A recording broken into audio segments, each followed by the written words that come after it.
에스겔 18장 1절부터 9절까지 제가 읽습니다. 여호와의 말씀이 또 내게 임하여 가라사대 너희가 이스라엘 땅에 대한 속담에 이르기를 아비가 포도를 먹었으므로 아들의 이가 시다고 함은 어찌미뇨. 나 주 여호와가 말하노라. 내가 나의 삶을 두고 맹세하노니 너희가 이스라엘 가운데서 다시는 이 속담을 쓰지 못하게 되리라. 모든 영혼이 다 내게 속한지라. 아비의 영혼이 내게 속함같이 아들의 영혼도 내게 속하였나니 범죄하는 그 영혼이 죽으리라. 사람이 만일 의로워서 법과 의를 따라 행하며 산 위에서 재물을 먹지 아니하며 이스라엘 족속의 우상에게 눈을 들지 아니하며 이웃의 아내를 더럽히지 아니하며 월경 중에 있는 여인을 가까이 하지 아니하며 사람을 학대하지 아니하며 빚진 자의 전당물을 도로 주며 억탈하지 아니하며 줄인 자에게 식물을 주며 벗은 자에게 옷을 입히며 변을 위하여 꾸이지 아니하며 이식을 받지 아니하며 스스로 손을 금하여 죄악을 짓지 아니하며 사람 사이에 진실이 판단하며 내 율례를 좇으며 내 규례를 지켜 진실이 행할진대 그는 의인이니 정령 살리라. 나 주 여호와의 말이니라. 아멘. 에스겔 성경 가운데서 중요한 장들이 많이 있습니다만은 그 중요한 장들에 꼭 포함된다 하는 성경이 에스겔 18장이 되겠습니다. 에스겔 18장은 에스겔 여러 장들 가운데 아주 매우 중요한 장이다 그렇게 말씀드립니다. 대신에 에스겔 18장의 말씀이 꽤 쉬운 것 같아도 사실은 에스겔 18장의 말씀은 쉽기보다는 어렵다 이렇게 생각하시고 접근하시는 것이 좋다라고 저는 생각합니다. 에스겔 18장 1절부터 9절까지 읽었는데 이것을 단순하게 이 에스겔 18장 2절의 말씀을 가지고 제목이나 주제를 정한다면 조상 탓으로 망하지 않는다. 혹은 범죄하는 그 영혼이 죽으리라 4절 이렇게 정할 수 있겠습니다. 18장 1절부터 읽어가면서 말씀을 전합니다. 여호와의 말씀이 또 내게 임하여 가라사대 너희가 이스라엘 땅에 대한 속담에 이르기를 아비가 포도를 먹었으므로 아들의 이가 시다고 함은 어찌미뇨. 아버지가 포도를 먹었으므로 아들의 이가 시다. 다시 말하면 아버지 탓으로 아들이 망한다. 아버지 탓이라는 것은 대표성으로 조상 탓이다. 그 말이 되어집니다. 조상 탓이다. 조상 탓으로 망한다. 아버지 때문에 아들이 망한다는 말씀이 됩니다. 그러한 속담을 이스라엘 사람들이 말하고 산다는 것입니다. 그래서 아버지가 죄를 지으면 그 죄 때문에 아들이 심판을 받게 된다. 영적인 연좌제다 이렇게도 말할 수 있겠습니다. 과거의 세상에서는 연좌제라는 게 있어서 한 사람이 반역을 하면 3족을 멸하거나 또 9족을 멸하거나 뭐 이런 일들도 있어 왔습니다. 그러나 하나님의 심판에서는 연좌제가 있는 것이 아니라 각 사람의 죄로 인하여서 각 사람이 심판을 받는다라고 말씀하고 계십니다. 물론 그에 대한 말씀을 오해하고 또 곡해할 수 있는 부분과 영역은 아주 많기 때문에 이 에스겔 18장의 말씀이 사실은 쉬운 말씀이 되지는 제가 않는다고 말씀드렸습니다. 그래서 일단은 18장 2절로서 이 아버지가 신 포도를 먹으니까 아들의 이가 시다. 아버지의 행동이 아들에게 영향을 미친다. 이까지는 사실은 틀린 이야기가 아니라 맞는 이야기라는 것을 우리는 알고 있습니다. 그래서 아버지의 행동이 아들에게 영향을 미치는데 어디까지 미치느냐 할 때에 아버지가 불신앙하고 악인으로 살 때에 필연적으로 아들이 악인으로 멸망받는 것 이까지는 틀린 거다는 것입니다. 그건 아니다 하는 것입니다. 그러나 일반적인 교육적으로 아버지가 분노하고 폭급할 때에 아들이 분노하고 폭급하는 삶을 사는 것은 일반적으로 목격됩니다. 그리고 그것은 상담 심리나 혹은 사회과학적으로도 증명된 바가 있습니다. 물론 그것은 절대적인 것은 아닙니다. 절대적인 것이 아니라는 것은 아버지가 분노하고 폭급하지만 100%의 그 자녀들이 분노하고 폭급하지 않다. 물론 그 가운데 한 80%, 그 가운데 한 90%는 그렇다. 그러면 절대적으로 100% 그렇지 않다는 것은 그 아버지의 영향력을 벗어나는 자녀들이 있다는 이야기가 아닙니까?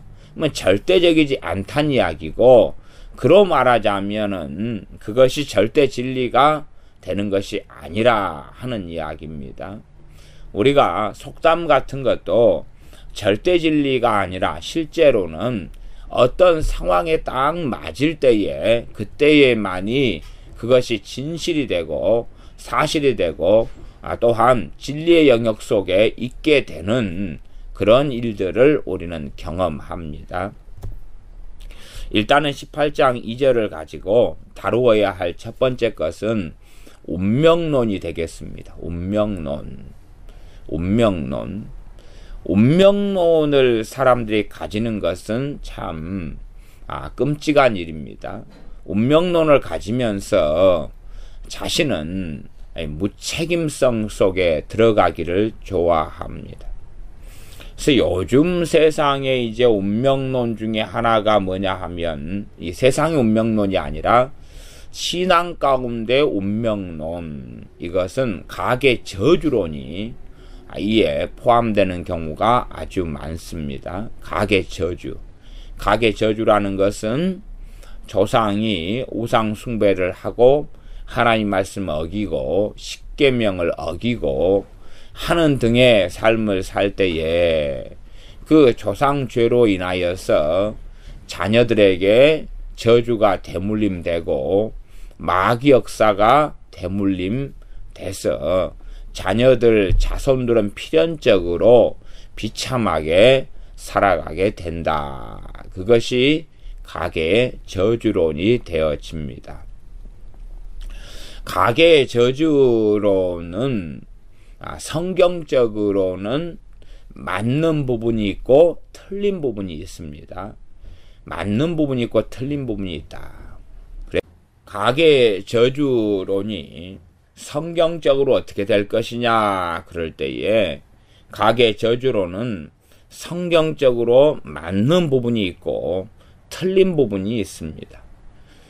틀린 부분에 문제가 있고 또한 맞는 부분에 문제점도 있습니다. 물론 이 짧은 시간에 가계 저주에 대한 방대한 이야기나 그 성경 본문들을 다 다룰 수는 없겠습니다.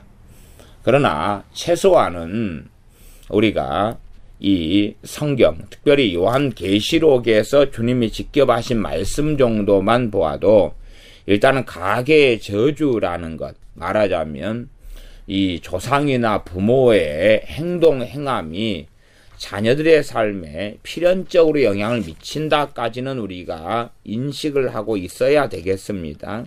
그까지는 우리가 알고 있어야 됩니다. 일단은 요한계시록 2장의 말씀을 보겠습니다. 신구약 성경이 이것은 아주 많이 증명하고 입증하고 있습니다. 요한계시록 2장 22절 23절을 제가 읽어보겠습니다. 21절부터 읽어보겠습니다. 또 내가 그에게 회개할 기회를 주었으되 그 음행을 회개하고자 아니하는도다. 볼지어다 내가 그를 침상에 던질 것이요 또 그로 더불어 간음하는 자들도 만일 그의 행위를 회개치 아니하면 큰 환난 가운데 던지고 또 내가 사망으로 그의 자녀를 죽이리니 모든 교회가 나는 사람의 뜻과 마음을 살피는 자인 줄 알리라. 내가 너희 각 사람의 행위대로 갚아주리라. 내가 너희 각 사람의 행위대로 갚아주리라. 각 사람의 행위대로 갚아주는데 그 사람에게 자녀들이 포함되어 있다 그 말입니다. 그렇기 때문에 그 사람에게 갚아줄 때에 거기에 그 사람에게 속한 자녀들이 포함이 되어서 말씀에는 내가 사망으로 그의 자녀를 죽이리니 라고 말씀합니다. 그래서 어떤 사람의 죄로 인하여서 그의 자녀들이 전혀 영향을 받지 않고 무관하다 그러면은 그것은 잘못된 극단론입니다. 대환란이 무엇인가 하는 것에 대한 간략한 이해만 해도 이 극단성은 벗어나기가 쉽습니다. 대환란은 뭐냐 하면 창세 이후로 사람들이 지은 죄들이 쌓여서 그에 대한 하나님의 진노가 마지막 세대에 다 부어지는 것. 그래서 이 세상의 종말이 마지막 세대에 하나님의 진노하심이 나타나서 그래서 종말이 이루어지는 것이 대환란이 됩니다.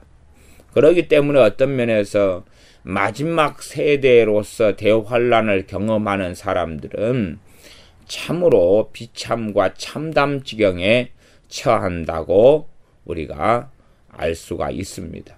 그러나 그럼에도 각 사람의 행위대로서 그 마지막 세대의 죄악과 행위로서 대환란이 일어난다는 것입니다.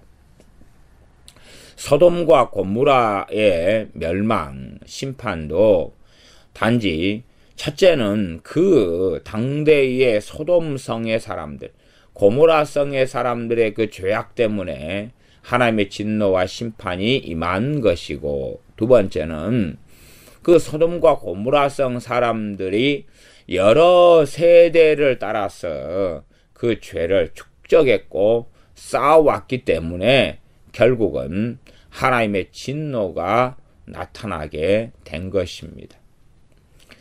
말하자면 성경은 어떠한 것을 자꾸만 말씀하시냐 그러면은 그 앞에 사람들의 죄에 대한 그러한 징벌과 심판으로 인하여서 뒤에 세대 사람들에게 그러한 죄가 쌓여서 진노가 임하고 심판이 임한다고 말씀합니다. 다시 구약성경으로 돌아가서 구약성경 가운데서 열왕기하 24장을 한번 같이 찾아보겠습니다. 열왕기하 24장입니다. 24장 1절부터 4절까지를 제가 읽어보겠습니다. 열왕기하 24장 1절부터 4절입니다. 여호야김 시대에 바벨론 왕 느부갓네살이 올라오매 여호야김이 3년을 섬기다가 돌이켜 저를 배반하였더니 여호와께서 그 종 선지자들로 하신 말씀과 같이 갈대아의 부대와 아람의 부대와 모압의 부대와 암몬 자손의 부대를 여호야김에게로 보내어 유다를 쳐 멸하려 하시니 이 일이 유다의 임함은 곧 여호와의 명하신 바로 저희를 자기 앞에서 물리치고자 하심이니 이는 므낫세의 지은 모든 죄를 인함이며 또 저가 무죄한 자의 피를 흘려 그 피로 예루살렘에 가득하게 하였습니다. 여호와께서 사하시기를 줄겨하지 아니하시니라. 지금 열왕기하 24장 1절부터 4절은 여호야김 왕이 이 바벨론을 배반하고 또한 죄를 지음을 통해서 심판이 임하는 것이 갑자기 1절, 2절이 이어지다가 3절에서는 어떤 면에서 뚱딴지같이 그 앞에 왕이었던 므낫세 왕의 범죄 때문이다는 것으로 연결돼 갑니다.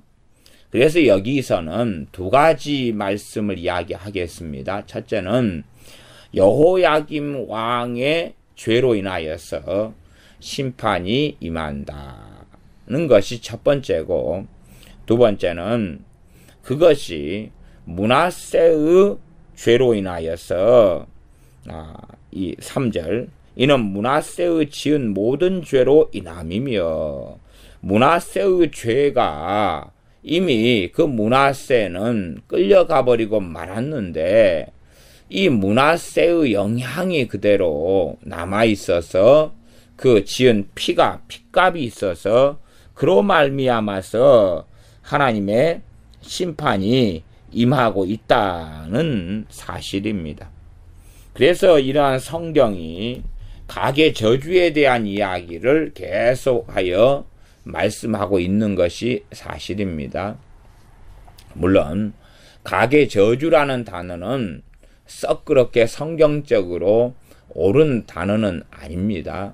얼마 전에 열왕기하 24장 같은 경우도 이 여호야김 왕이 잘못 판단하고 행하였기 때문에 그 이웃 민족들, 국가들의 침략을 받고 비참한 일을 당합니다. 그러면 그것이 여호야김 왕 혼자 당하는 일입니까? 아니면 유다 전체가 당하는 일이냐? 그 말입니다. 유다 전체가 당하는 일이지요. 여호야김 왕이 그렇게 어리석고 악하게 행했을 때에 전쟁의 포화 속에는 유다가 전체가 다 포함되는 것입니다. 그러니 단순히 가계할 때 한 집안의 족보나 한 집안에 해당되는 문제가 아니라 한 왕이 잘못했을 때에는 그 책임과 영향이 그 국가 전체가 받았던 것입니다. 그 다윗 왕이 잘못된 인구조사를 하였을 때에 하나님께서 다윗 왕의 인구조사로 인하여서 이스라엘에게 진노하시고 이스라엘을 심판하실 때에 다윗에게 묻습니다. 너가 내가 이러한 심판의 종류로 너를 심판하려 하는데 그 중에서 너가 어느 것을 당할래? 물을 때에 하나님의 손에 맡겨드리고 하나님의 손에 의해서 내가 이 하나님의 심판과 징계를 받겠습니다 할 때에 전염병을 통한 하나님의 심판, 온역을 통한 심판이 있었다는 것을 우리는 봅니다. 그러니 다윗이 통탄하면서 하나님, 죄는 내가 지었는데 왜 내 죄로 인하여 이렇게 많은 사람들이 죽어나가야 합니까? 하는 다윗의 인구조사로 인한 하나님의 심판의 사건들을 우리가 구약 성경에서 확인할 수가 있습니다. 물론 이 사건도 역대상하, 열왕기상하에 걸쳐서 이렇게 반복적으로 또한 더 자세하게 나와 있는 그런 장들이 있습니다. 그래서 단순하게 가게 한 집안만의 문제가 아니라 이것은 민족에 대한 이야기고 국가에 대한 이야기고 공동체에 대한 이야기고 또한 이 좀 작게 이야기할 때는 한 아버지와 아들에 대한 이야기까지도 포함되고 맙니다. 그러나 항상 성경은 이 한 아버지가 범죄했다 그래서 아들이 범죄자가 되는 것도 아니고 아들이 악인이 되는 게 아니다 라고 말씀합니다. 아버지가 악인이니 자녀도 필연적으로 악인이다 그게 아니라는 사실입니다. 그래서 우리가 이 역대상하나 열왕기상하를 통해서 왕들을 볼 때도 아버지가 악한 왕인데 심지어 어머니가 악한 엄마인데 아들은 하나님 앞에 의로운 왕이 나오는 것을 봅니다. 나아가서 아버지는 참 의로운 왕인데 아들은 악한 왕이 나오는 것도 볼 때에 우리가 이 절대적 운명론 속에 들어가는 것은 잘못됐다는 것을 알 수가 있습니다. 자녀는 필연적으로 부모의 이 교육의 영향을 받습니다. 교육의 영향을 받는데 그러나 부모의 교육의 영향을 받으나 자녀들이 자신의 인생을 책임질 나이가 되었을 때에 그 교육으로 인하여서 잘못된 영향은 버려버리고 바르게 자신의 인생을 터닝하고 돌아서는 일들도 종종 있다는 것입니다. 그래서 운명론 자체가 아니라 잘못된 가계 저주로는 뭐냐 하면 내가 이 땅을 살아나가면서 생기는 이 마귀의 역사나 또한 비참함이나 혹은 가난 같은 것이 조상의 죄로 인해서 내게 전가된 것이다. 그런 주장입니다. 이게 극단적인 것이라는 사실입니다. 그래서 이런 극단적인 것을 생각하고 믿고 받아들이는 사람은 그러면 조상의 저주, 조상의 죄로 인한 하나님의 진노와 심판이 저주지요. 조상의 죄를 어떻게 처리할 것이냐. 조상의 죄를 처리하면 그러면 내게서 그러한 조상의 죄로 인한 저주가 다 해결되고 없어질 터인데 조상의 죄를 처리하는 방법이 무엇이냐. 그리고 이제 조상죄를 처리하는 방법을 찾아서 사람들은 헤매게 됩니다. 그러나 성경 66권은 조상죄를 회개하라 그런 것이 없다는 사실입니다. 조상죄를 회개하는 게 아니라 자기 죄를 회개하라고 말씀합니다. 각 사람이 자기 죄로 인하여 죽으리라 말씀하고 자기 의로 인하여 살리라 라고 말씀합니다.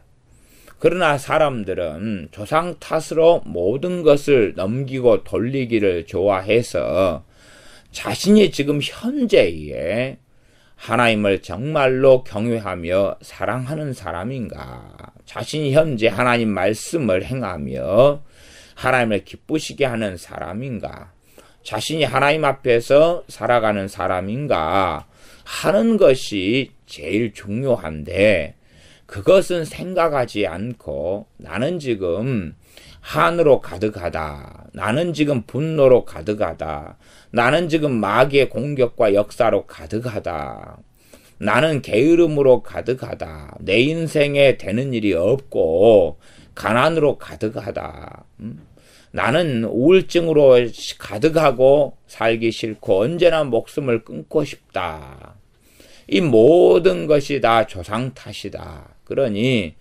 조상이 지은 죄의 영향력이 내게 지금도 미치고 있으니 그것들만 해결하면은 되겠다. 이러한 극단적인 운명론 속에, 극단적인 가계 저주론 속에 현세의 어떤 사람들 혹은 여러 사람들은 들어가 있는 것을 목격합니다. 그리고 그러한 사람들은 조상의 죄로 인한 저주, 하나님의 진노를 간단하고 쉽게 해결하기를 원합니다. 그리고 그런 가르침을 가르치고 전파하는 사람들을 쫓아다닙니다. 물론 제가 성경에서는 조상 혹은 한 왕이나 임금, 또 부모, 그러한 사람들의 죄로 인하여서 이 하나님의 진노와 심판이 함께 된 가족이나 공동체나 국가에 임하였다 하는 이야기를 제가 얼마간 짧게 신약과 구약 성경을 가지고 앞에서 말씀을 드렸습니다. 그러나 그에 대한 극단성으로 흘러가서 성경은 끊임없이 당사자인 각 사람에게 말씀을 합니다. 각 사람이 말씀 앞에서 회개하고 돌이키며 하나님 앞에 서야 될 것을 말씀한다는 사실입니다. 그러나 많은 사람들은 이러한 극단적인 가계 저주론에 들어가서 가계 저주만 해결하면 된다. 내가 이렇게 악하게 산 이유는 조상의 죄로 인합니다.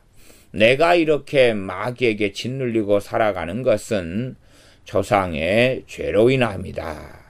는 극단성에 들어가서 그러한 해결 방법을 가리키는 사람들에게 목매이고 쫓아다닙니다.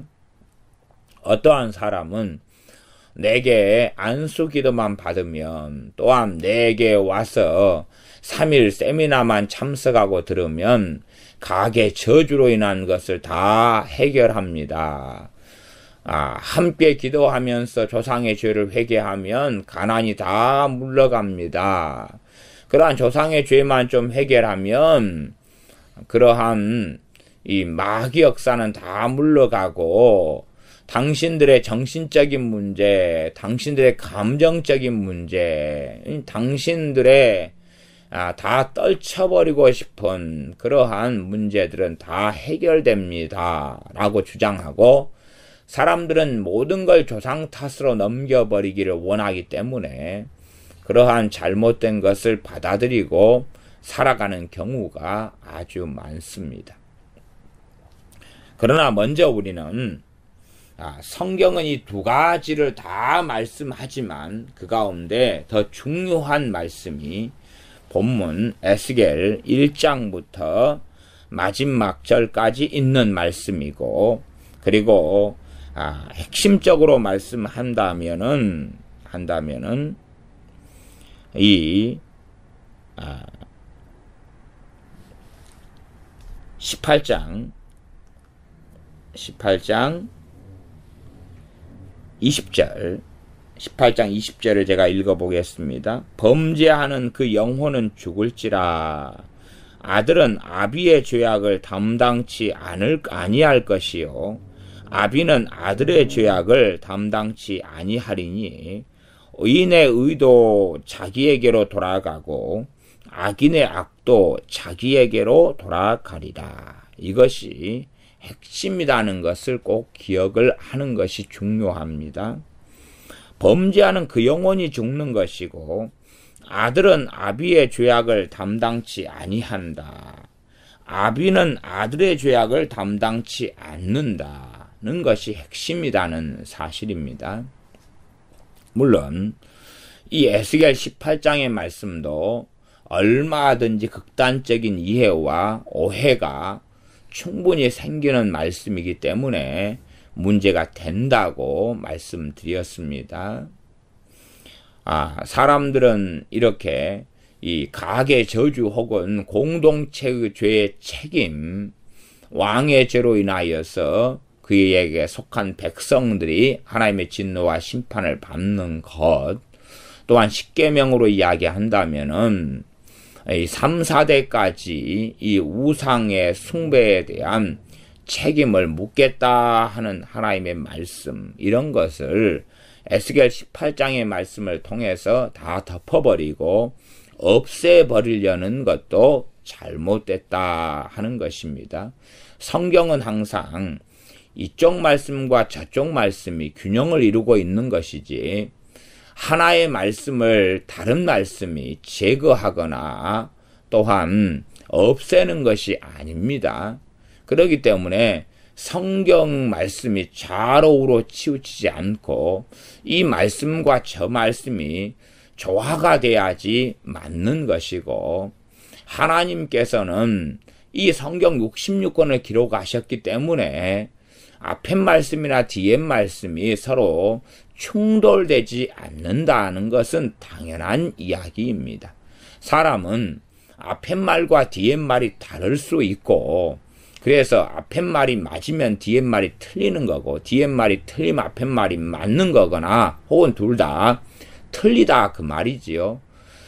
두 개의 다른 말을 했는데 그 두 말 다 맞을 수는 없다는 것입니다. 그러나 하나님께서는 다른 말씀이나 충돌되거나 상충되는 말씀을 하시지 않습니다. 하나님 말씀이 서로 충돌되게 보이는 것은 그렇게 보이는 사람이 성경을 오해하거나 곡해하거나 잘못 이해하기 때문에 벌어지는 일이 되어집니다. 그래서 각 사람의 죄로 인한 그러한 책임은 각 사람이 진다. 이것이 가장 근원적인 것입니다. 그러지 아버지가 악인이니까 필연적으로 운명론적으로 자녀가 악인이다. 그것도 틀린 이야기고, 부모가 죄를 많이 지었으니까 그 죄를 자식이 함께 짐을 져서 담당한다. 그것이 틀렸다 그 말입니다. 우리는 성경적으로 신학적으로 원죄를 믿지 않습니까? 원죄는 뭡니까? 아담의 죄가 그 다음에 태어나는 모든 사람들에게 영향을 미쳐서 모든 사람들이 죄인으로 태어나는 것이 원죄입니다. 이렇게 말하자면 가계의 저주론, 물론 그 단어가 별로 그렇게 합당치 않다 그랬습니다. 그러나 가계의 저주론이 실상 극단적이지 않다면 맞다는 것을 지지하는 그런 신학과 교리가 원죄 교리입니다. 원죄는 아담이 범죄했는데 왜 내가 죄인으로 태어나냐 그 말이죠. 그렇게 하나님께 항의할 수 있겠지요. 아담이 범죄했는데 왜 내가 죄인입니까? 죄인이 아닙니다. 아담의 죄는 아담의 죄고 내 죄는 내 죄인 것이지요. 그것도 맞는 이야기입니다. 그러지만 아담의 범죄 이후로 모든 사람이 죄 가운데 태어나는 것이 진실이고 사실입니다. 또한 아담의 죄는 아담의 죄고 내 죄는 내 죄라는 것도 진실이고 사실입니다. 그래서 어리석은 사람들은 둘 중에 하나만 선택하기를 원하지만 그렇게 되지 않습니다. 아담이 범죄할 때 우리들도 다 그 허리에 있어서 함께 범죄한 것이 되어집니다. 이게 책임성이고 공동체성이 되어집니다. 그러므로 우리가 죄인으로 태어났는데 우리의 그 죄는 우리 죄고 각자의 죄인 거지 아담의 죄가 아닌 것이지요. 아담이 범죄할 때에 우리가 다 함께 범죄해서 우리가 죄를 지은 것이 되어져서 우리가 죄인인 것입니다. 그러한 원죄에 대한 교리도 사실은 이해를 잘 못하는 분들은 극단적으로 이해하거나 오해나 곡해가 아주 많을 수 있는 교리가 원죄 교리가 되어져서 원죄 교리는 어떤 신학생들이 입에 달고 사는 것처럼 그렇게 쉽거나 간단하고 단순하게 이해할 수 있는 성질의 교리는 되지 않습니다. 그래서 우리가 일단은 가계 저주론의 극단이나 운명론은 벗어나야 됩니다. 우리가 조상들이 혹은 우리 할머니, 할아버지나 부모가 우상숭배를 심하게 했을 때에 자녀들에게 이 마귀 역사가 많은 것은 사실입니다. 귀신의 역사가 많고 공격도 많고 또한 가위눌림도 많은 게 사실입니다. 그러나 그러한 소위 말하면 가계 저주를 해결하는 가장 근원적인 것은 내가 주님의 말씀에 따라 살아가는 것입니다. 내가 내 죄를 회개하고 주님의 말씀 앞에 서는 것이지 조상의 죄를 회개합니다. 이건 잘못했어요. 조상이 또 내 할머니가 손을 비빈 죄를 회개합니다. 그렇게 해서 해결되는 것이 아니라는 사실입니다. 다시 말하면 가장 기본적으로는 각 사람이 주님을 닮아가는 성화의 과정을 걸어가면서 해결되는 거기 때문에 제가 유감스러운 말씀을 드리자면 시간이 많이 걸린다라고 말씀드리는 것입니다.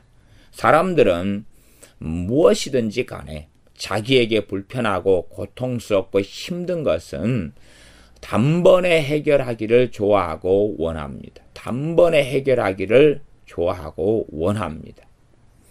그러나 단번에 해결될 수 없는 것이지요. 죄로 인한 고통과 죄로 인한 싸움이다. 그걸로 말씀드려도 이러한 조상의 죄로 인한 이 심각한 귀신의 역사와 공격을 받지 않는 사람들이라 할지라도 귀신의 공격을 많이 받는 사람도 많고 귀신의 이 학대와 억압 속에 사는 사람들도 아주 많다는 사실입니다. 그런 사람들이라 할지라도 이런 마귀의 문제를 손쉽게 빨리 해결할 수는 없습니다. 그러나 사람들은 어떤 A라는 사람이 마귀의 공격과 눌림을 A라는 사람이 하나 정도 받는다. 그리고 나는 B라는 사람은 한 마귀의 공격과 눌림을 10 정도 받는다. 그럴 때에 이 하나 정도 받는 사람이라 할지라도 그 하나를 쉽게 처리하거나 없애버릴 수가 없습니다. 그런데 하물며 10이나 받는 사람의 그 10을 한순간에 없애고 어떻게 처리할 수 있느냐 하는 것입니다. 물론 사람들은 성경에 주님께서 귀신을 단번에 쫓아내셨다. 그래서 그것을 받아들이고 수용하기를 좋아합니다. 그러나 그 말씀은 진실로 사실이고 진리입니다. 그러나 마귀의 역사 또 귀신을 쫓아낸 축사는 크게 제가 2가지 부분의 축사가 있다라는 말씀을 가지고 여러 차례 말씀을 전한 바가 있습니다. 그래서 단번에 쫓아낼 수 있는 성질의 마귀가 있고 귀신들이 있고 또한 단번에 쫓아낼 수 없는 양상의 귀신의 역사가 있다는 것입니다. 단번에 쫓아낼 수 있는 부분은 쫓아낼 수 있지만 그것이 우리의 삶, 우리의 인격과 함께하며 우리의 죄의 역사와 우리의 삶과 함께하는 경우에 마귀 역사는 단번에 쫓아낼 수 없다는 사실입니다. 그러니까 사람들은 이렇게 조상 탓으로 모든 것을 넘겨버리기를 좋아하는 것처럼 또한 모든 것을 마귀 탓, 귀신 탓으로 넘겨버리기를 좋아합니다. 자기가 자기의 마음과 생각과 손과 발로 죄를 지으면서도 이것은 마귀 탓이야. 그러니 마귀만 쫓아내버리면 내가 죄 짓는 것도 다 해결되고 없어지지. 죄와 싸우는 것은 쉽지 않기 때문에 히브리서 말씀도 죄와 싸우라. 너희는 피 흘리기까지 죄와 싸우지 않았도다. 라고 말씀하면서 정말로 피 흘리는 정도까지 마귀하고 싸워야 한다. 죄와의 싸움, 씨름을 치열하게 해야 된다고 말씀합니다. 그러나 사람들은 죄를 단번에 해결하기를 좋아하고 원합니다.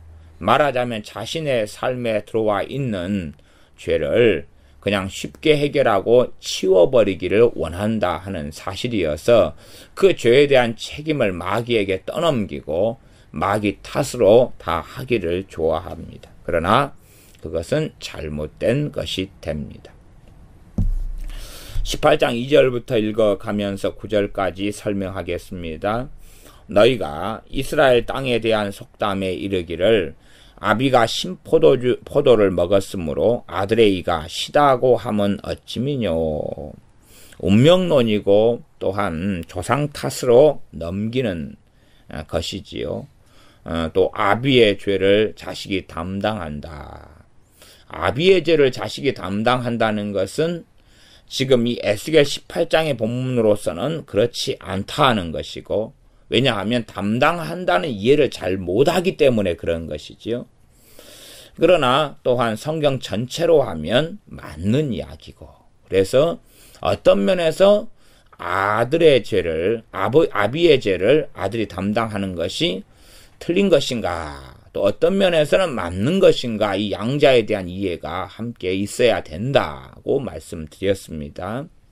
그래서 에스겔 18장을 가지고 극단론으로 얼마든지 흘러갈 수 있습니다. 생각해 보십시오. AD 70년에 예루살렘이 멸망했습니다. 그러면 AD 70년에 예루살렘 멸망할 때에 첫째, 무수히 많은 임산부들이 죽어나갔습니다. 임신부, 임산부는 태중에 있는 아이들을 임신한 사람이 태중에 있는 아이들과 함께 죽은 사건을 이야기합니다. 또 하나님께서 이 에스겔 말씀에서 심판을 자꾸 말씀해 오셨지요. 이 3분의 1, 3분의 1씩 심판하셨는데, 첫째는 전염병, 두 번째는 기근, 그리고 칼, 그 다음에 악한 짐승, 을 통하여 예루살렘을 심판하겠다, 이스라엘을 심판하겠다고 말씀하셨습니다. 기근이 있다. 그러면 기근이면 먹을 게 없어 배고프겠지요. 배고파요. 그러면 이제 한 엄마의 태중에 있는 아이가 있어요. 배고파요. 엄마가 하나님이 기근으로 심판하시니까 먹을 게 없어 굶어요. 그러면 태중에 있는 아이는 안 굶고 잘 먹고 잘 살겠네요. 왜? 이 부모의 죄를, 아비의 죄를 자식이 담당하지 않으니까. 그런 게 아니겠죠. 하나님이 기근으로 심판하시면 1살 된 갓난아이도 먹을 게 없어서 고통 속에 굶어 죽어가야 되고, 2살 된 아이도 그렇고, 엄마 뱃속에 있는 8개월 된 아이도, 3개월 된 아이도 그렇다는 사실입니다. 사람 눈에는 1살짜리 아이는 죄가 없게 보이지요. 그러면 하나님께서 이스라엘을 심판하실 때에 어린 아이들은 다 살아남았겠네요. 죄가 없어가지고 칼로 심판할 때 심지어는 이 집을 이 적군이 공격해서 집이 다 불타서 집안에 있는 사람들이 다 죽을 때에 2살 된 아이는 죄가 없다 그래가지고 불에 다 타도 2살 된 아이는 방어막이 막아줘가지고 절대 안 죽겠냐 그 말이지요. 그러니까 그런 식의 극단적인 이해를 한다면 정말로 통상식이 없는 사람이다. 통지혜가 없는 사람이다. 그렇게 우리는 알 수 있습니다. 그러니 당연하게 에스겔 18장의 말씀은 그러한 상식을 가지고 있다. 그러한 지혜를 가지고 있다는 전제에서 말씀하고 있는 것을 알 수가 있는 것입니다. 대환란의 때에 왜 임신부들이 없겠으며 어린아이들이 없겠습니까? 그들도 대환란 가운데 그대로 들어갔던 것입니다. 이스라엘을 하나님이 심판하시는 일들이 구약 성경에 얼마나 많이 나와 있습니까? 그때에 임신부들 태아에는 왜 없었고 갓난아이는 왜 없었겠습니까? 다 있었다는 사실이에요. 그러나 그 하나님의 심판, 주변 민족과 국가를 통한 심판 속에 다 고스란히 전부 다 포함됐습니다. 그것은 기본적인 상식이에요. 성경을 통해 알게 되어야 되는 상식적인 것입니다. 그래서 십계명으로 이야기하면 한 사람이 이렇게 십계명을 어기고 특별히 우상을 만들고 우상에게 절하고 섬길 때에 3대 4대까지 하나님께서 진노하여서 그 노를 쏟고 하나님의 저주가 임한다 하는 것은 진실로 사실입니다. 아니, 십계명에 나와 있는데 그것을 어떻게 어기냐 그 말이죠. 십계명은 진실로 진리이며 사실입니다. 그래서 마틴 루터 같은 경우도 하루에 한 번씩 십계명을 읽고 묵상했다고 우리가 전해지는 것을 듣고 봅니다. 그러니 어떻게 십계명을 부정하느냐 그 말이죠. 그래서 잘못 성경을 에스겔 18장을 이해하고 곡해하는 사람들은 십계명을 내가 이해되지 않는 말씀이 여기에 있어. 여긴 지워버릴 거야. 삭제해버릴 거야. 그렇게 할 겁니다만은 결코 그렇지 않다는 사실입니다.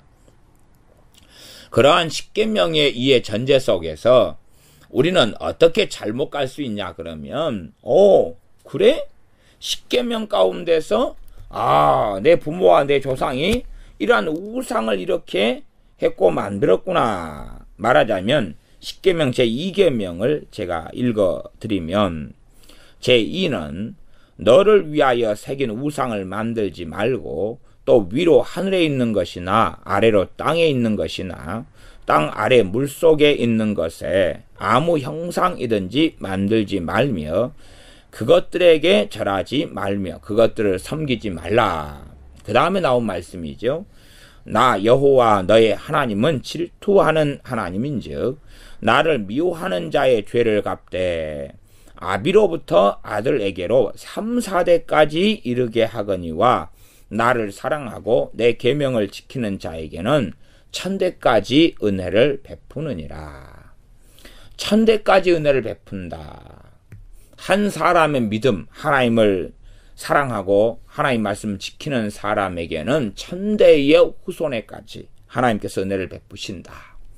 구약 성경에 특별히 다윗 같은 사람을 보면 다윗의 하나님을 섬긴 것 때문에 다윗의 후손이 다윗이 죽은 다음에 몇 대가 흘렀어도 그것 때문에 하나님께서 봐주시는 성경 구절이 여러 번 나오는 것을 성경을 읽는 사람들은 확인할 수가 있습니다. 그래서 최소한 1000대까지 은혜를 베푼다는 것에 얼마 정도는 우리가 확인이 되어진다 하는 사실입니다. 아브라함이 하나님을 잘 섬겼기 때문에 아브라함의 후손이 그로 인한 복과 은혜가 있었다는 것은 당연한 일이 됩니다. 그것처럼 이러한 우상 숭배, 우상을 만들거나 그것에게 절하거나 이러한 죄로 인하여 아비로부터 아들에게로 3, 4대까지 죄를 갚겠다. 죄를 갚겠다. 심판하겠다는 말씀. 이게 십계명 2계명의 말씀이죠. 이것을 전제로 해가지고 에스겔 18장을 말씀하는 것이라는 사실입니다. 그러나 문제점은 뭐냐 하면 이러한 십계명 2계명의 3, 4대까지 죄를 갚겠다 하는 말씀을 극단적으로 이해하고 극단적으로 오해하고 잘못 해석하고 착각한다는 사실이에요. 그렇기 때문에 에스겔 18장을 통해서 이 극단적인 이해를 바로 잡는 말씀이 에스겔 18장이지 에스겔 18장을 통해서 기존에 있는 이러한 십계명 2계명에 있는 말씀들부터 시작해서 다 제거하고 다 없애버리겠다. 그런 말씀이 되는 것이 아니라는 것을 반드시 기억하고 알아야 한다는 사실입니다. 그래서 당시의 사람들은 끊임없이 인류가 다 그러했을 거고 신앙이 여정상 여러 세대의 사람들, 믿음의 사람들 또 어떤 경향을 가지냐 그러면은 성경을 자기 중심적으로 해석하기를 좋아한다 그 말입니다. 내게 편리하고 내게 이로운 식으로 해석하기를 좋아하는데 이 당대의 사람들도 그러했다. 말하자면 최소한 자기가 현재 짓는 죄에 대한 책임을 누구에게 넘기는 것입니까? 조상에게 넘기는 것이죠. 현재 내가 죄를 짓는 책임, 현재 내게 귀신 역사하고 마귀가 공격하는 책임을 조상 탓으로 떠넘긴다는 사실입니다. 성경은 진실로 말씀하는데 각기 그 사람의 죄를 자기 자신이 담당하고 자기 자신이 그 사람이 행한 대로 하나님이 갚겠다는 것이 에스겔 18장의 본질입니다. 그러니 아담의 죄로 인하여 우리가 죄인으로 태어나도 그 죄는 누구 죄입니까? 내 죄라는 사실입니다. 내 죄 때문에 내가 죄인으로 태어난다는 사실이지, 아담의 죄로 인하여 내가 죄인으로 태어나기 때문에 아담은 죄가 있고 나는 죄가 없다는 것이 아니라는 사실입니다. 아담의 죄로 인하여서 내가 죄인으로 태어난다는 것도 맞고, 그 다음에 그와 함께 아담의 죄가 바로 내 죄라는 것이 맞고, 그렇기 때문에 내가 죄인으로 태어나는 것은 내 죄로 내가 태어난다. 그 크게 세 가지 기본 전제를 이해해야지 원죄를 바르게 이해하는 여정을 걸어갈 수가 있습니다. 그에 대하여 이러한 부분을 다 함께 이해하지 못한다면 원죄를 제대로 이해할 수가 없게 되는 것입니다. 일단은 이제 극단성, 그래서 책임을 전가하고 내 탓이 아니다, 내 죄 때문이 아니다, 사람들은 하기를 좋아하는 것입니다. 나아가서 운명론에 인생을 떠넘기고 맡기면서 이렇게 내 아비가 이렇게 했기 때문에 나는 이렇게 될 수밖에 없으니까 나는 무죄하다. 아버지가 알코올 중독자였으니 내가 알코올 중독자인 것은 당연한 것 아니냐. 그러니 내가 알코올 중독자여서 하나님께서 나를 심판하시면 하나님은 불공평하시다. 아버지가 알코올 중독자였으니까 내가 알코올 중독자인 게 아닙니까? 그러니 내가 알코올 중독으로 살고 내가 이렇게 술을 흥청망청 마시는 것은 큰 죄가 아니고 당연한 것 아닙니까? 하나님이 이렇게 한 것 아닙니까? 내 아버지가 우상숭배자였습니다. 나도 우상숭배하고 있습니다. 그건 당연한 거 아닙니까? 하나님이 내 아버지 우상숭배를 통하여 내게 진노하고 갚으시니까 나도 우상숭배자가 돼가지고 살고 있는데 왜 나를 때립니까? 왜 나를 심판합니까? 그러한 황당무계한 것으로 이스라엘 백성들은 나아가면서 죄에 대한 합리화를 하기를 너무 좋아했다는 부분이 있습니다. 끊임없이 잘못된 신학사상, 잘못된 성경 해석이 이스라엘에게는 팽배하게 살아왔던 것을 하나님께 선지자 에스겔을 통하여 바로 잡겠다는 것입니다. 3절입니다.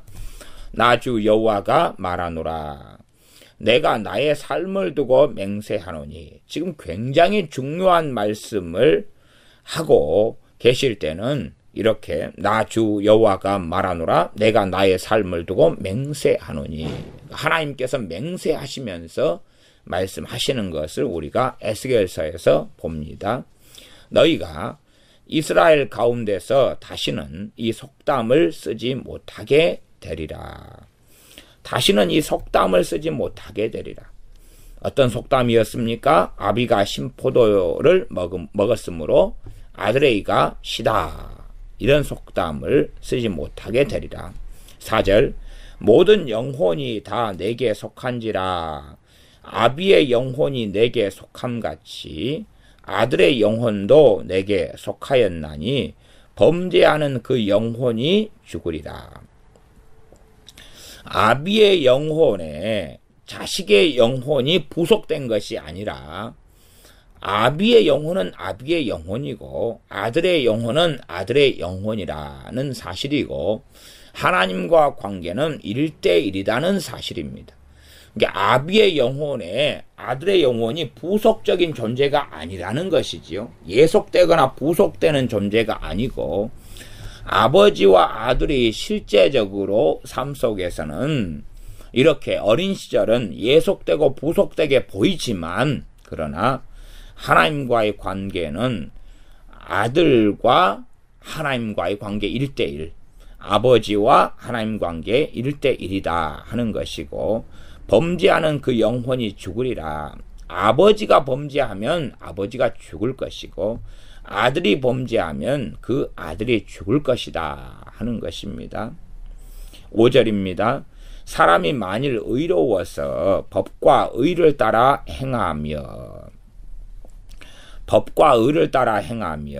산 위에서 재물을 먹지 아니하며 법과 의를 따라 행하는 것 가운데 이제 일반적인 말씀을 하고 계십니다. 예제로 들어서 말씀하시는데 이 예제가 반복되는 것을 볼 때에 이것이 중요한 이러한 성경에 하라 하지 말라 하는 하나님의 규례와 법도에서 핵심적이고 중요한 말씀이라는 것을 우리가 살펴볼 수 있습니다.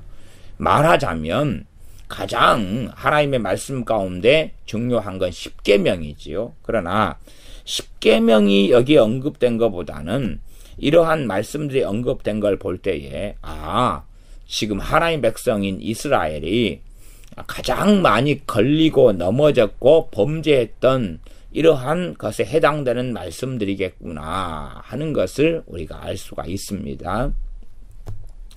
6절 산 위에서 재물을 먹지 아니하며 산 위에서 우상 숭배하는 거죠. 산당을 지어가지고 거기에서 우상 숭배하면서 제사 음식을 먹고 흥청망청 즐기고 사는 것입니다. 그래서 우상 숭배죠. 기본적으로 이야기하면. 근데 당시에 예루살렘이나 이스라엘 사람들은 산에 산당을 지어놓고 우상 숭배를 했기 때문에 산 위에서 재물을 먹지 아니하며 라고 말씀했습니다. 말하자면 예루살렘의 성전에서 하나님께 제사하고 예배해야 되는데 그곳까지 가는 건 멀고 거리가 멀지요. 그러니까 우리가 살고 있는 곳의 산에다가 여호와 하나님을 예배하는 이러한 산당을 지어서 거기에서 하나님께 제사하겠다는 거지요. 그것이 무서운 것은 그러한 그럴듯한 생각이 이제는 그것이 종교다원주의나 혼합주의나 하나님을 섬기는 것이 심각하게 변질되어 버리는 것이 되기 때문에 이 산당이 아주 무서운 것이었다는 사실입니다. 그러니까 나는 이 산당에서 하나님께 제사했는데요. 그러면서 제사 음식을 먹더라도 그것이 죄라는 것입니다. 왜요? 하나님께서 정해놓으신 처소에서 성소에서 성전에서 하나님께 제사했어야 한다는 사실이지요. 그래서 단지 우상 숭배만이 아니라 하나님의 말씀을 어기면서 드리는 하나님께 드리는 예배도 잘못됐다 하는 것입니다. 산 위에서 재물을 먹지 아니하며 이스라엘 족속의 우상에게 눈을 들지 아니하며 많은 우상들을 끌고 들어왔습니다. 이웃의 아내를 더럽히지 아니하며 이웃의 아내를 탐하고 이웃의 아내와 불륜을 행하고 하는 것입니다. 월경 중에 있는 여인을 가까이 하지 아니하며 월경 중에 있는 여자하고는 그 여인은 당연히 기본적으로는 자기 아내지요. 자기 아내하고 잠자리를 하는데 아내가 월경 중일 때는 하면 죄라는 것입니다. 이게 기본적인 것입니다. 어떤 면에서는 꽤 불합리하게 느껴지고 여겨집니다. 물론 월경 중인 여자와 이 자기 아내하고 기본적으로 이 아내라고 이야기할 때에 아내가 포함되고 아내에 대한 말씀이 기본적으로 나와 있는 것이 율법입니다. 아내하고 월경 중인 아내하고 잠자리를 한다. 그럴 때에 당연히 현대 의학적으로는 이것이 굉장히 좋지 않다. 그런 것을 말씀합니다. 현대 의학이. 그러나 이것은 의학을 이야기하는 게 아니라 죄냐 죄가 아니냐를 말씀할 때에 이건 죄라는 것이고 이것까지 하나님이 죄로 좀 하시면 좀 그러지 않습니까? 그래도 우리가 이 신비를 다 알지 못하지만 월경 중에 있는 여자와 잠자리를 하는 것은 죄다 하는 사실입니다. 물론 이제 지금 현재의 신약 시대에 주님께 십자가에 죽으시고 부활하신 이후에 월경 중에 있는 자기 아내하고 잠자리를 하는 것이 죄냐, 이 부분이 구약에 있는 율법이죠. 죄냐 그럴 때에 저는 그런 부분이 이제 요즘에는 의학적으로 별로 좋지 않다. 그렇게 먼저 말씀을 드리고, 그 다음에, 이 부분이 죄라고 하기 어렵다. 그래서 저는 이 부분은 예수님의 십자가상에서 우리가 다 이해하지 못하는 죄의 영역인데 해결된 부분이다. 그러나, 월경 중에 있는 자기 아내하고 잠자리를 하지 않는 것이 저는 옳고 타당하다. 월경 중에 있는 아내하고 잠자리를 한다 해서 지금은 죄가 된다고 보지 않지만, 그러나 안 하는 게 좋다. 그렇게 저는 말씀드리겠습니다. 7절입니다. 사람을 학대하지 아니하며, 사람을 학대하는 것, 억압하고 핍박하고 학대하는 것, 아이들로 하면 아이들도 학교에 가서 친구들을 학대하고 폭력을 행하고, 남자 아이들의 세계는 서열을 정하기 때문에 싸움을 하면서 힘센 아이가 힘 약한 아이를 학대하는 것은 참 많이 아이 때부터 벌어지는 일입니다. 동네에서도 그렇고 이런 학대는 참 많습니다. 가족 안에서는 형제 중에 형들이 동생을 학대하는 일들도 많이 있습니다. 그러니 각 사람의 죄로 인하여 죽는 게 사실이지요. 아이들이 죄 없다 그럴 수 없다는 사실입니다. 사람을 학대하지 아니하며 빚진 자의 전당물을 도로 주며, 어떤 사람이 빚을 질 때에 전당물을 맡기지요. 내가 요즘에는 이제 그 증권 같은 거죠. 또 집에 이 담보물로 집을 설정해서 주는 것이 전당물이 됩니다. 우리 전당포로 이해하면은 돈을 5만 원을 빌릴 때에 금반지를 맡겨놓는다든지 하는 게 전당물이 되지요. 요즘에는 법적인 서류를 통하여서 이러한 전당물을 대신하게 되어졌습니다. 그러나 이러한 당시 시대상 전당물은 당장 내가 생활하는데 꼭 필요한 것들이었기 때문에 그것이 없이는 옷이다 그러면 추위에 굶주리고 때로는 얼어 죽어야 되는 상황이 되고, 그러니 그 전당물을 돌려준다는 사실입니다. 억탈하지 아니하며, 억탈은 강탈로 이해하면 좋겠습니다. 강제로 억지로 탈취한다, 빼앗는다는 것입니다. 줄인 자에게 식물을 주며, 내가 이 줄인 자, 지금 현재 배가 굶어서 비참한 지경에 있는 사람에게 먹을 양식이 있을 때는 그 먹을 양식을 얼마간이라도 주는 것을 이야기합니다.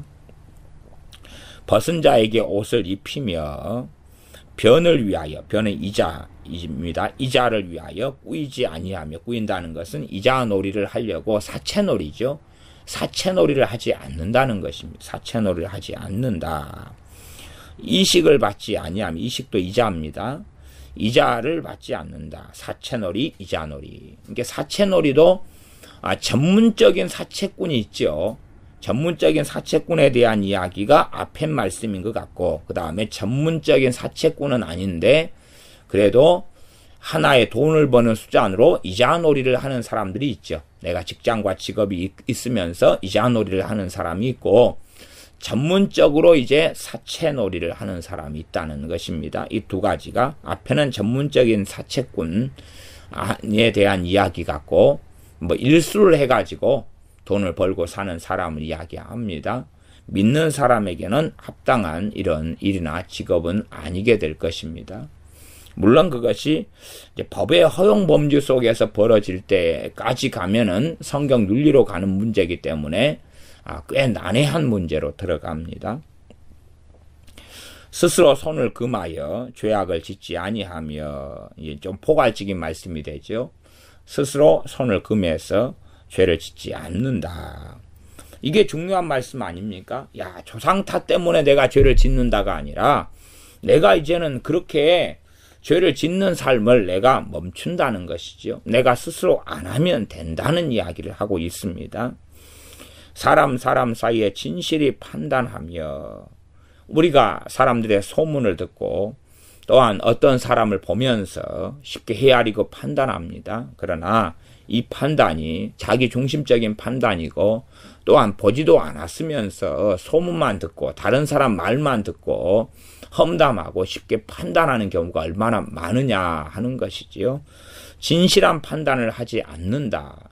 거짓 선동에 넘어간다. 이것은 하나님의 진노가 임하는 죄라는 사실입니다.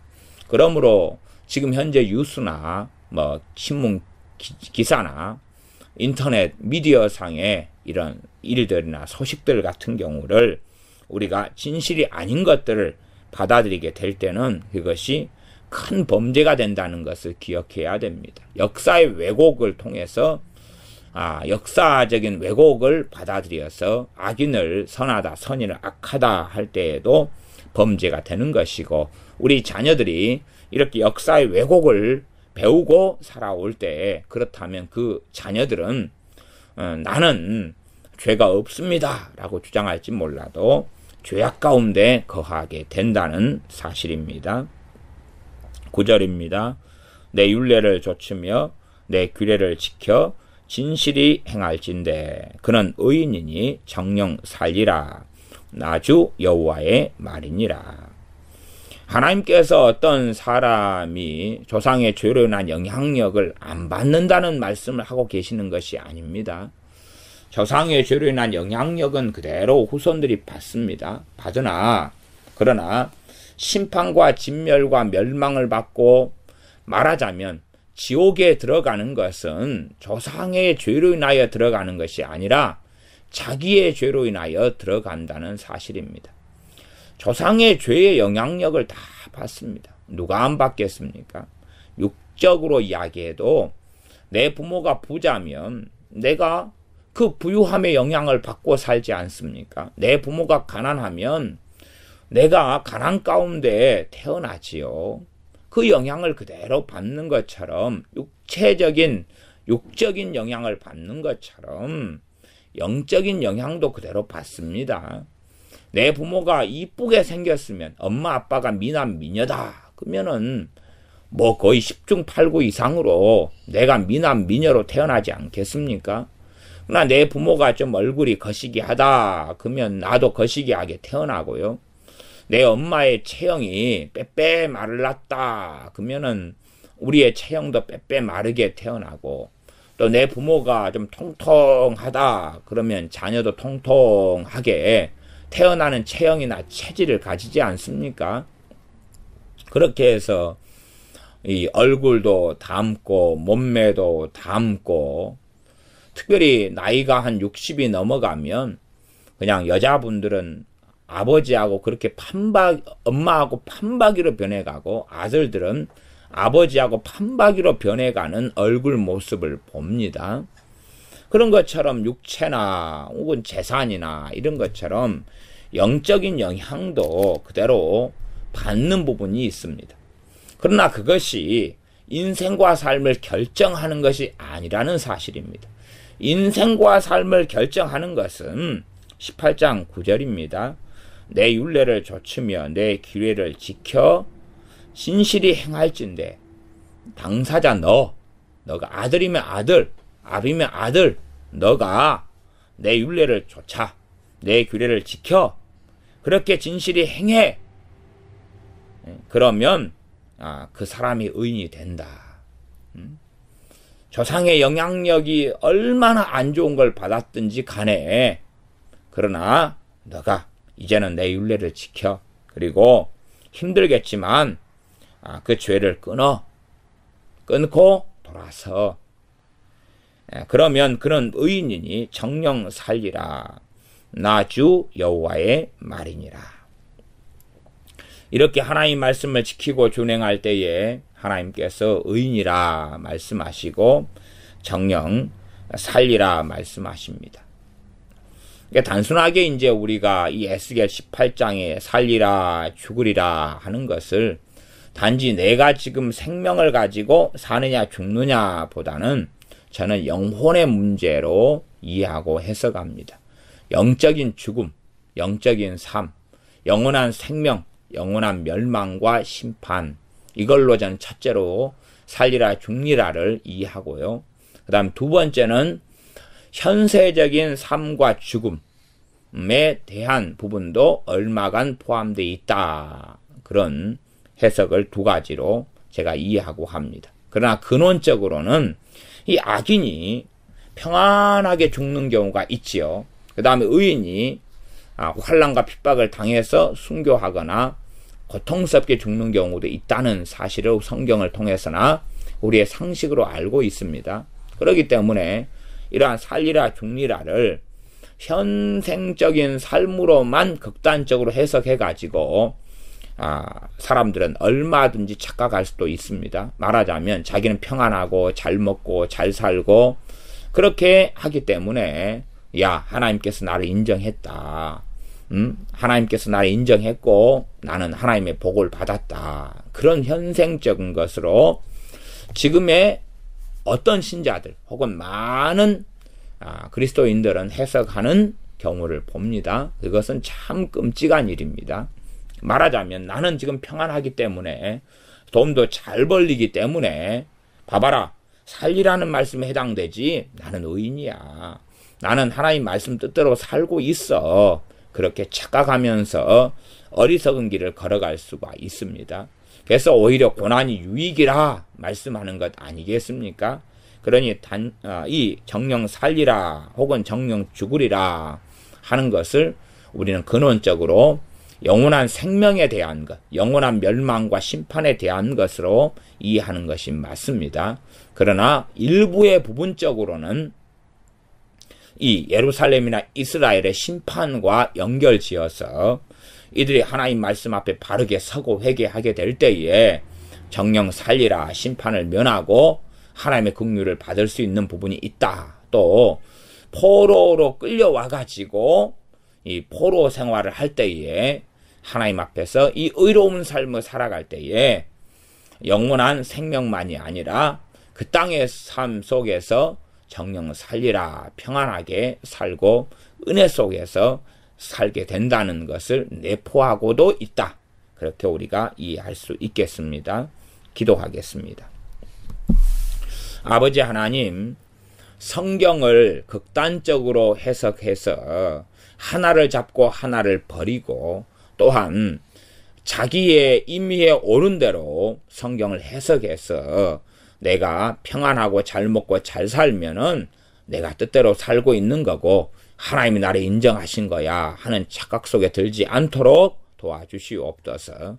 또한 우리의 책임전가, 조상 탓, 내 탓이 아니라 부모 탓이고 조상 탓이다 하는 어리석음에서 벗어나게 하여 주시옵소서.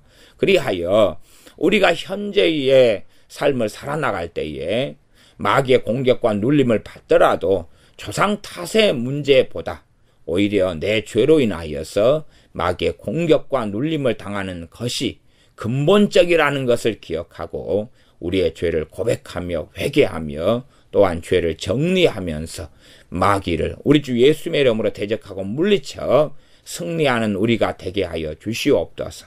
또한 우리는 참으로 많은 운명론 속에 들어가 있습니다.